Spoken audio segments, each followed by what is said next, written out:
My dear, sweet child of the earth, let me tell you something your grandmama knew and your ancestors whispered through the leaves.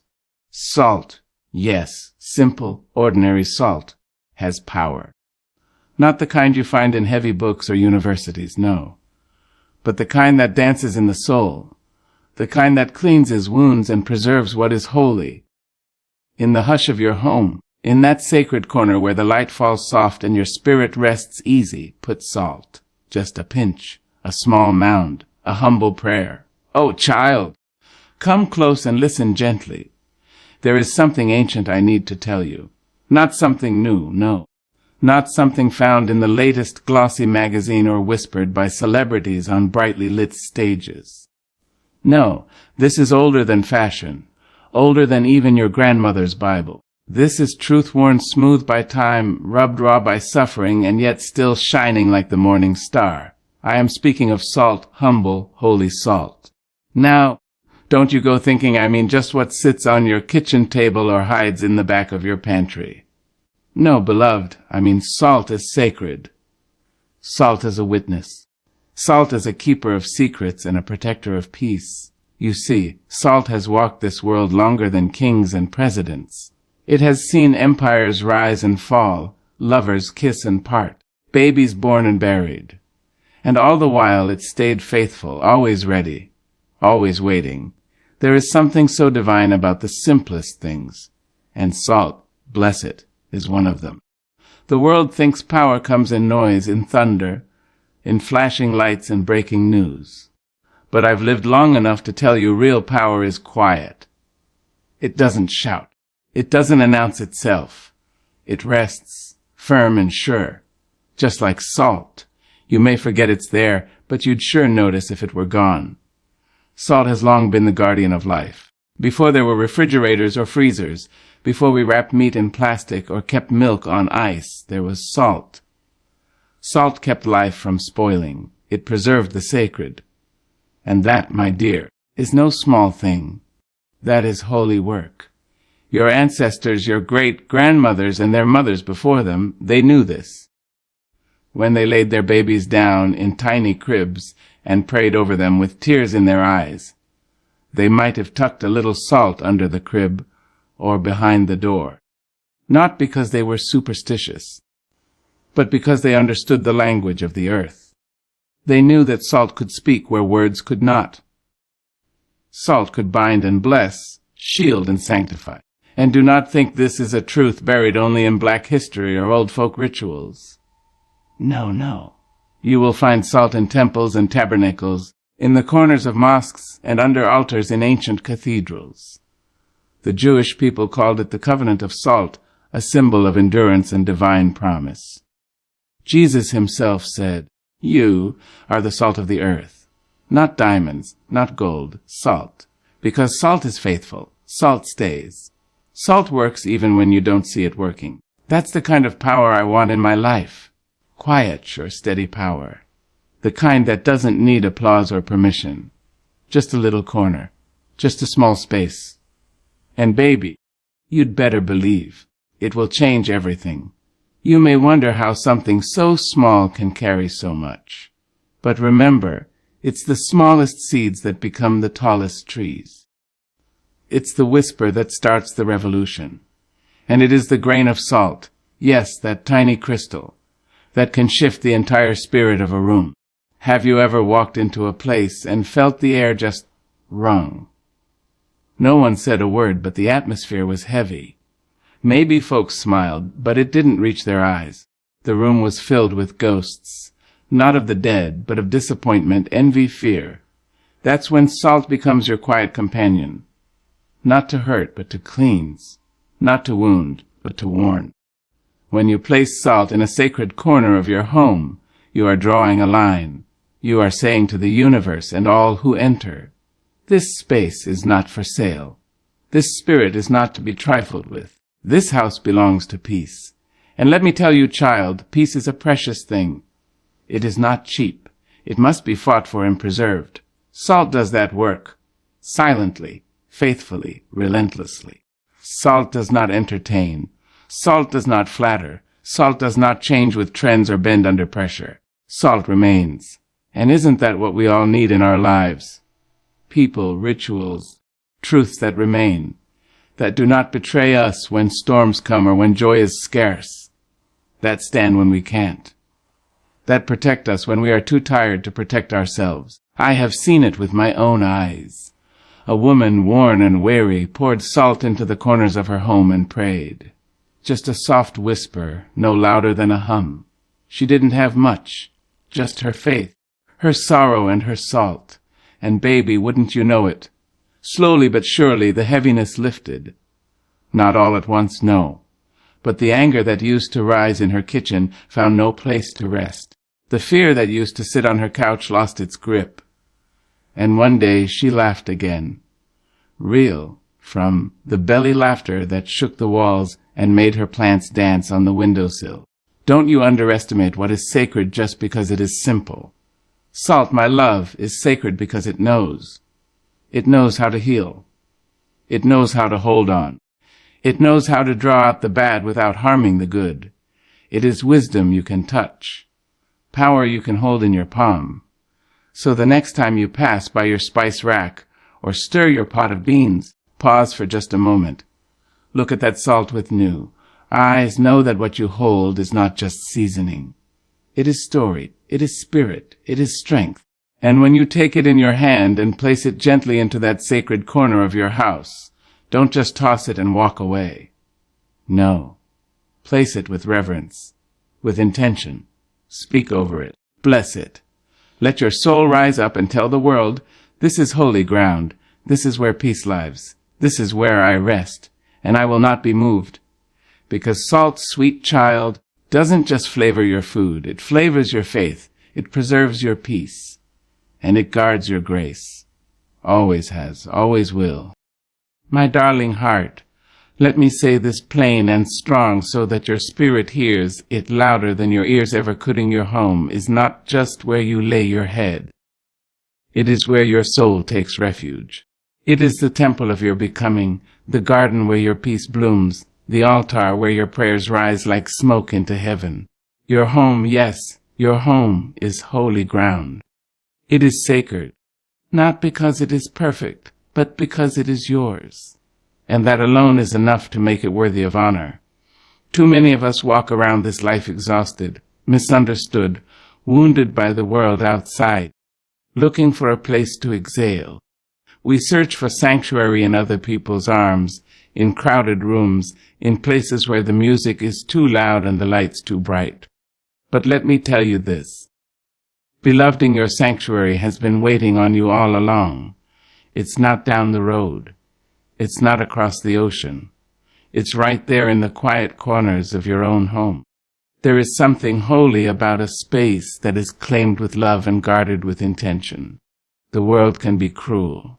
Life, oh yes, life can batter your soul like rain on a tin roof.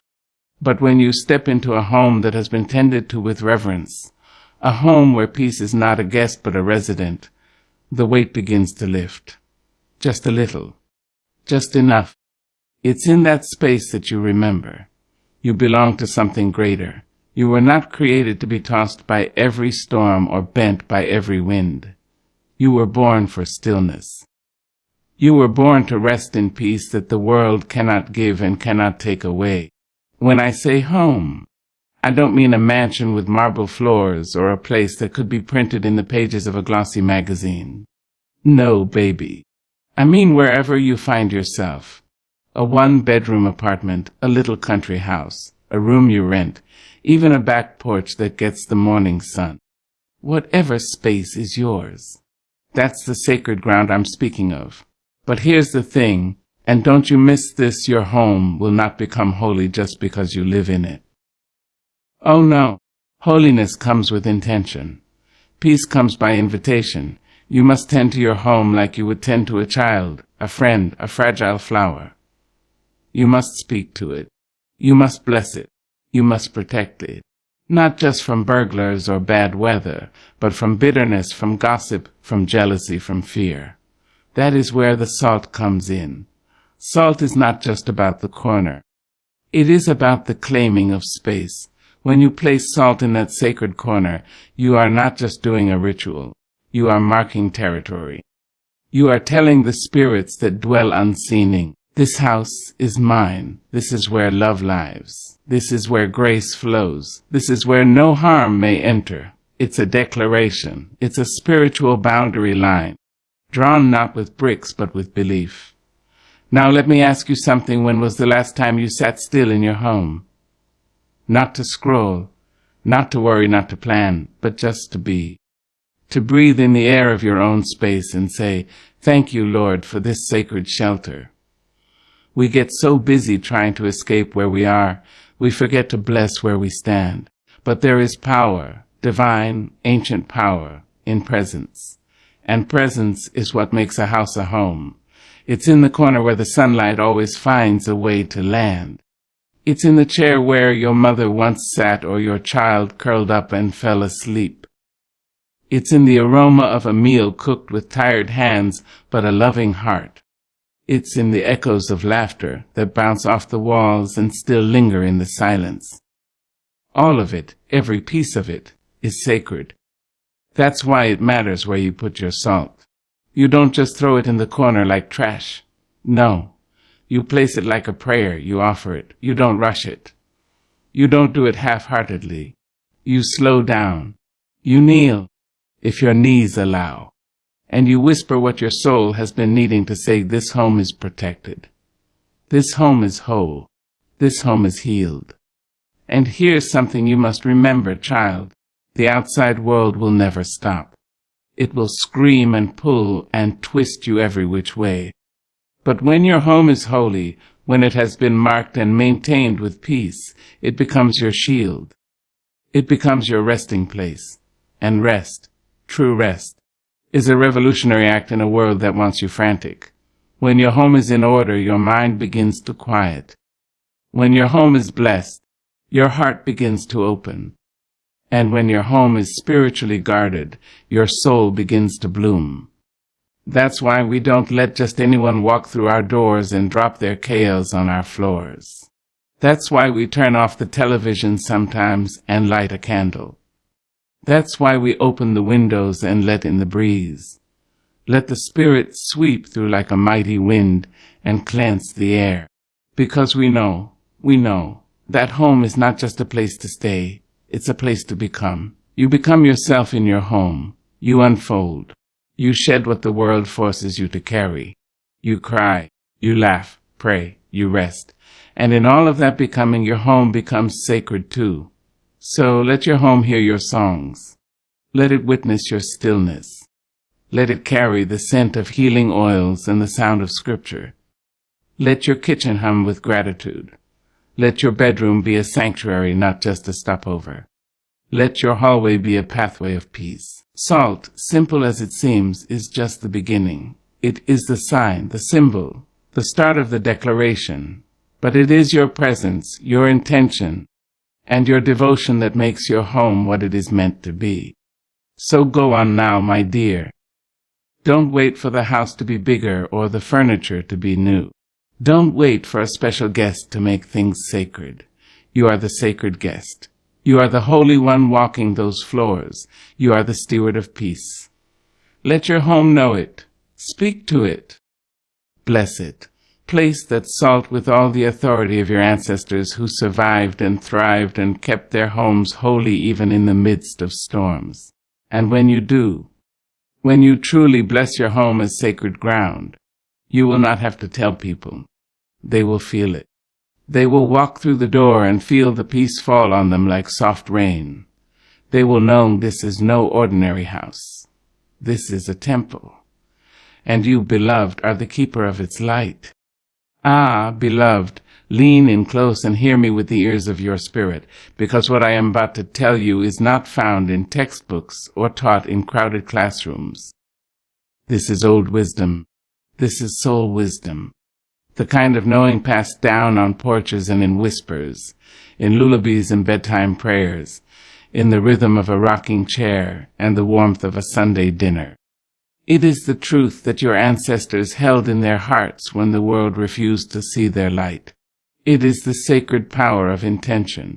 You see, my dear, power doesn't always look like fire or thunder. It isn't always loud. Sometimes the most powerful thing in the world is a quiet choice made in the stillness of dawn. Sometimes the universe shifts not when we shoot, but when we decide, firmly, softly, deeply, that we are going to live with purpose. That's what intention is. It's a whisper that roars. It's the unseen hand shaping the visible world. When you place salt in a corner of your home, it is not the act alone that changes the air. It is the meaning behind it. The salt is simple, but your soul is not. You, with your tender wounds and tireless heart, are the true vessel of power. The salt listens to you. It moves in response to your will. And that will, baby, that will is sacred. Intention is the oil in the lamp, the spark that lights the candle, the breath that turns a thought into a prayer. Without it, our rituals are empty. Without it, our gestures are hollow. But when we move with intention, the heavens bend low to take notice. That is why your grandmother could sweep the floor in the morning and call it prayer. Why your grandfather could hum a gospel song while fixing the porch and angels would gather on the steps. Because they did it with intention, with purpose, with awareness of the divine. They were never just living. They were offering their lives to something higher. And you, my sweet soul, you are no different. When you wake up in the morning and say, "Peace will live here," you are not just speaking, you are commanding.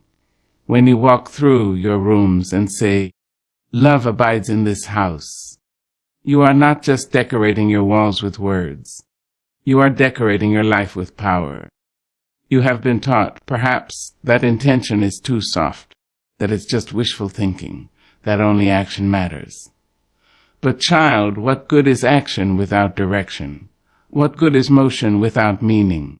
A train moving fast in the wrong direction only takes you farther from your destination, but a single step taken with intention can rewrite your whole story. That is why salt, humble, quiet, unassuming, can shift the atmosphere when placed with care. Not because it has magic, but because it has meaning, because you told it what to do. You placed it there not as a superstition, but as a declaration, a prayer, a spiritual line drawn in the sand, and the spirit world responds to that. Evil doesn't flee because you're loud. It flees because you're clear. It's not afraid of shouting. It's afraid of a soul who knows who she is. A soul who walks through her house and claims every inch with love and light. A soul who doesn't have to prove her power because she's rooted in it. Do you hear me? You don't have to earn the right to protect your space. You were born with that right. You don't have to beg the world to let you be whole. You are already whole. You just have to walk like it. You just have to speak like it. You just have to live like it. And that begins with intention. You can light a candle, but if your heart is chaotic, the flame will flicker and fade. You can say a prayer, but if your mind is scattered, your words won't find their way home. But if you pause, just for a breath, and center yourself, if you bring your heart and your spirit into alignment, and then place that salt, or speak that blessing, or say that prayer, well, baby, you've just moved heaven and earth. You see, it doesn't take much to shift a life. A whisper can part the clouds. A sigh can summon grace. One moment of deep, rooted intention can clear what years of noise could not. That's why you must be mindful. Don't just live. Live on purpose. Don't just move through your home. Bless it as you go. Don't just speak. Speak with power. Every time you enter a room, let your presence announce peace. Every time you prepare a meal, stir love into the pot. Every time you place salt in the corner, let it carry your prayer, may this home be protected. May my spirit be still. May my life be aligned with the divine. And then, trust, because when you move with intention, things begin to happen. Doors open. Heavy air becomes light. Arguments turn into conversations. Tears dry on cheeks that once seemed hopeless. You don't have to see it all at once. You just have to believe that the act, paired with intention, is enough.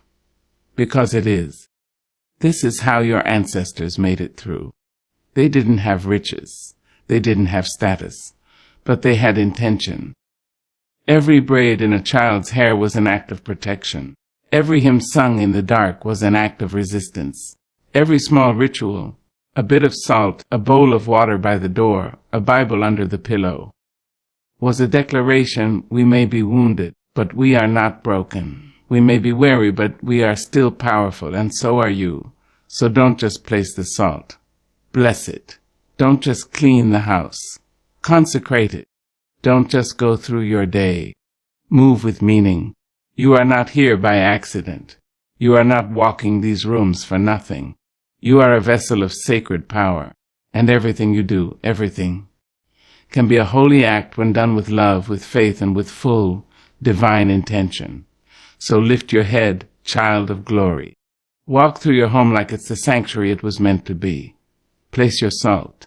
Speak your blessing. Align your heart with heaven. And then just wait. Watch what happens next when your actions are wrapped in purpose, when your rituals are clothed in reverence, and when your spirit moves not in fear, but in faith. Because when intention leads the way, miracles follow without fail. Child, let me sit with you a moment, heart to heart, soul to soul, and tell you something that life's storms might made you forgetting you have power in your hands. Power to change the air, to calm the storm, to sweeten the bitter. Power that doesn't come from riches or titles or anything a man can give you. No, beloved. This power is older than fear, deeper than sorrow, stronger than shame. It comes from the divine that lives inside you. And when you align that power with something so pure, so intentional, something like a pinch of salt in a sacred space, you don't just cleanse your house, you cleanse your life. Now, we've talked about how salt in the corner ain't just about superstition or ceremony. It's about setting boundaries in the spirit. But what happens when the cleansing begins? What happens when the very atmosphere around you begins to shift? Let me tell you. First, the silence in your home will change. You'll begin to notice that the quiet feels softer, fuller, like velvet against your skin. Not the silence of loneliness or waiting, but the kind of silence that's rich with peace. The kind of silence that invites your soul to unclench its fists. Suddenly, the background noise of anxiety you didn't even know was there begins to fade. You sit in a room and don't feel chased by the ghosts of your past anymore. You breathe deeper. You sleep better. You don't jump when the phone rings. That's the first sign. Peace comes in like a gentle guest and decides to stay. Then people start to fall away, not out of malice, but out of misalignment. That woman who always brought gossip wrapped in concern. She doesn't call as often. That cousin who drains your energy with every conversation. He stops showing up. That friend whose presence leaves you feeling smaller, not bigger. She quietly fades into the background. You didn't push them. You didn't send them away. But the energy around you, yes, the spirit of your space, started to say, this is sacred ground, and not every foot may tread here. And child, let me be clearing, that's not loss. That's release. That's protection. That's grace removing what your heart was too tender to let go of. When the air in your life is clean, the unclean cannot stay. It's not punishment. It's preservation. Salt doesn't just cleanse the space, it calls in truth. And when truth walks in, everything false has to walk out. Next, you'll find yourself drawn to different things. The music you used to tolerate. Too languid, too empty. You'll crave melodies that speak to your soul, words that remind you who you are. The shows you used to binge watch. Too violent, too vulgar. You'll want stories that uplift you, conversations that feed you, laughter that heals instead of masks the pain. Your tastes will change, not just in entertainment, but in life. Suddenly, you want to clean not just because company's coming, but because your spirit can't rest in chaos anymore. You light candles not for aroma alone, but for atmosphere. You begin to understand why your grandmother would hum while she dusted, why she'd open the window and say, "Let this stale air out." She was cleansing more than dust, child. She was releasing heaviness. Salt in the corner is not just a placement. It's an invitation. It says to the divine, "Come in, dwell here, make this home a sanctuary, a refuge, a safe harbor for my weary soul." And when you open that door wide to peace, peace begins to rearrange everything. You won't even notice it at first. But one day you'll walk in after a long day, and the space will meet you like an old friend. No tension in your shoulders, no heaviness in your chest, just peace stretching her arms to embrace you. And then the blessings come. Oh yes, child, don't think God won't reward a soul that tends to their temple. Don't think the Spirit won't pour into a place where peace is honored. After the cleansing comes the clarity. After the clarity comes the alignment. After the alignment, baby, comes the overflow. Ideas start to come easier. You begin to see answers where before you saw only confusion. Opportunities find you. Resources flow to you. Your body starts to feel lighter. Your laughter comes quicker. Your tears, when they fall, cleanse instead of crush. You don't feel as rushed. You don't feel as afraid. You stop comparing yourself to others because you finally feel at home in your own life. You begin to pray, not just when you're desperate, but because you want to talk to God. You begin to dance, not because anyone's watching, but because your spirit needs to move. You begin to forgive, not because they apologized, but because your freedom matters more than their recognition. That, my darling, is what happens next. When you treat your space like sacred ground, when you clear it with salt and bless it with presence, your whole life begins to bloom. It's not magic. It's spiritual alignment. It's universal law. You become a magnet for goodness because you've made room for it. You stop tolerating what once tormented you because now you recognize peace as your birthright, not your luxury. And hear me now. This isn't just for women with quiet mornings and time to spare. No, baby. This is for the mother working double shifts, for the student sharing a noisy apartment, for the elder on fixed income. Wherever your feet rest, that is your temple.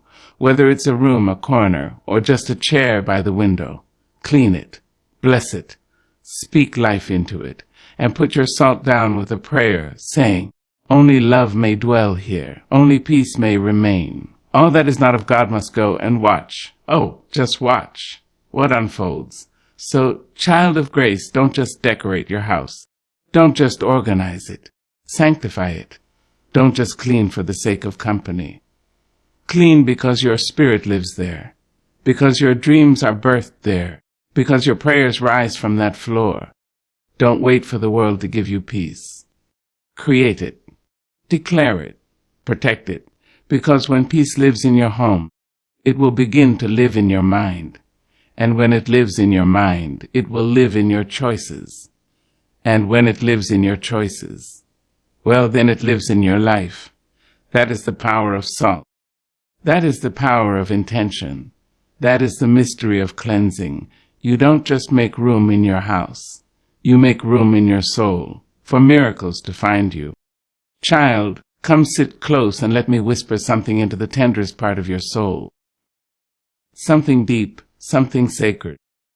Something that your bones may already know even if your mind has forgotten.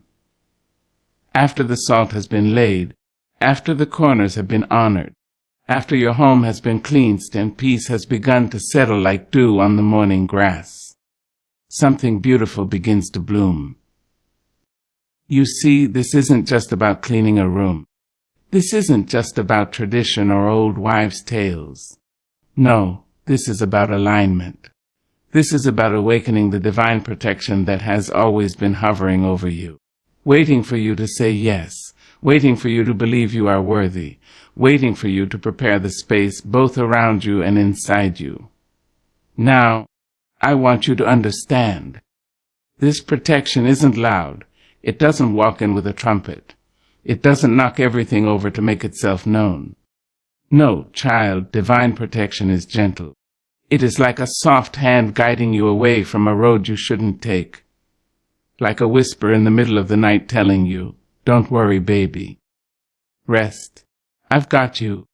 Like the moment you pause before making a choice, and somehow, some way, you choose peace instead of pain. That's protection. When you place salt in a sacred corner and do it with clear, heartfelt intention, you aren't just performing a ritual. You're inviting in guardianship. You're saying to the heavens, this home is under watch. This life is under divine care. And the spirit world listens. Oh yes, it listens. It nods in agreement. It says, finally, she knows she deserves to be safe. Now don't be surprised if, after that invitation is made, things begin to shift around you. Quickly. Don't be surprised when the phone rings and it's someone you've outgrown, someone whose energy you no longer carry the weight for. Don't be shocked when you feel uneasy in places that once felt familiar. That's your spiritual radar becoming sharper. That's your inner compass saying, this space isn't for me anymore. Protection isn't just about keeping evil out. No, beloved. It's about guiding you to what is for your highest good. It's about rerouting you away from heartbreak before you even know your heart is in danger. It's about saving you from conversations, connections, and choices that would have delayed your destiny. And it begins the moment you declare your space as sacred ground. I've seen it too many times not to believe it down in my bones. A woman places salt in her room with prayer in her breath, and suddenly the atmosphere changes. She finds herself saying no when she used to say yes just to keep the peace. She finds herself standing a little taller, resting a little deeper, trusting a little more. That's not arrogance. That's not pride. That's the confidence that comes from being covered. And let me tell you something else, my sweet soul. Protection doesn't always feel like a warm blanket. Sometimes it feels like a closed door. Sometimes it feels like a goodbye that you didn't want but desperately needed. Sometimes it looks like delay, rejection, isolation. But trust me, every no that comes after your sacred space is cleansed, every redirection that shows up on your path, it's love in disguise. It's heaven saying you asked for peace. I'm clearing the path for it. Sometimes God protects you not by shielding you from pain, but by giving you the strength to walk through it and not lose your joy. Sometimes the protection is not in what you're saved from, but in what you learn while walking through the fire. And child, after that salt touches your home with purpose, you begin to walk differently.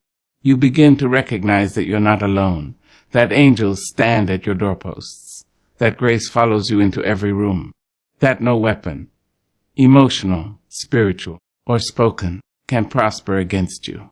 And it's not superstition, it's recognition. It's the knowing that the same God who carved mountains and hung stars in the sky has sent divine watchers to walk beside you. They don't need your perfection. They need your permission.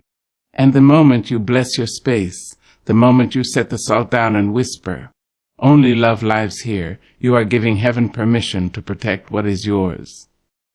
Now, I'm not promising that troubles won't come. Even Jesus had to face storms. But child, storms look different when you know the one who calms them walks beside you. You'll find yourself in cows and still find peace. You'll walk into hard places and still carry light. That's the covering. That's the protection. That's the miracle of claiming your space and calling it sacred. And don't think for a minute this protection is passive. Oh no, baby. It's active. It moves for you. It wars for you. It blocks what you can't even see. There are things that were coming for you that got turned around in the spirit. Things that would have drained your energy, poisoned your heart, broken your will. But they hit the wall of your intention the wall of your prayer, and they turned away. That's how powerful your yes is. When you say yes to peace, chaos cannot remain. When you say yes to protection, harm has to go. When you say yes to sacredness, everything profane must bow. So, light your candle if you must. Place your salt with reverence. Sweep your home with love. But above all, believe that you are not alone, that there is a force greater than you, around you and within you, guiding, guarding, covering. There is no corner too dark, no room too small, no path too broken for divine protection to enter. The salt may be simple, but your intention is mighty. Your soul is mighty. Your prayers are mighty. And when you walk in that truth, when you live it, breathe it, embody it, you don't have to fight everything. You simply stand and heaven fights for you. So go on now, child of light, place your salt, bless your space. Walk through your rooms and say, this is holy ground. Lift your chin, rest your spirit. You are covered, you are seen, you are guarded. And from this day forward, you will never walk alone again.